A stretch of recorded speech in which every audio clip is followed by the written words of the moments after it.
Good evening. I am Advocate Sunil Kumar. Today I am going to discuss the section 156(3) of the CRPC.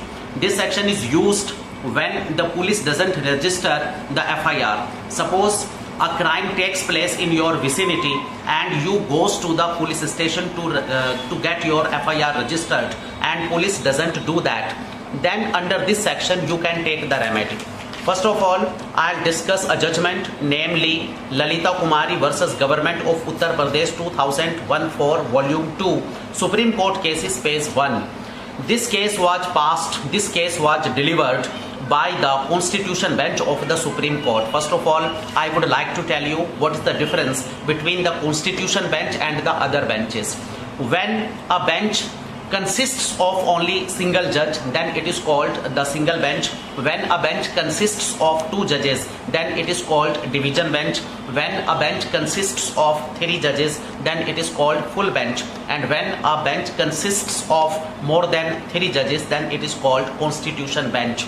So the judgment Lalita Kumari versus Government of Uttar Pradesh was passed by the Constitution Bench of the Supreme Court, which consisted of 5 of the judges.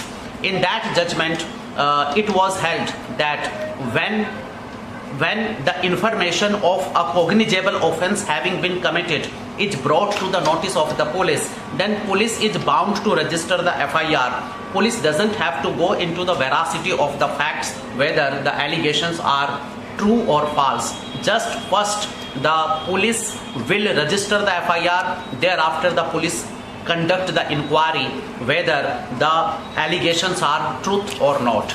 Now I will discuss the latest law that has been passed by the division bench, consists of the Honorable Chief Justice Dr. Justice Dhananjay Y. Chandrachud and Honorable Mr. Justice J.B. Pardiwala in a case Anusha Deepak Tyagi versus State of Madhya Pradesh 2022 Volume 4 JCC page number 2504. In this case, the Honorable Supreme Court has held that when a cognizable offence is committed and it is brought to the knowledge of magistrate that there are some facts which can be investigated only and only by the police, then the magistrate is duty bound to direct the registration of the FIR. It is not the discretion of the magistrate whether to direct or not. As for example, a theft has taken place in the vicinity and the entire episode has been captured by the CCTV cameras installed in the corner on a pole.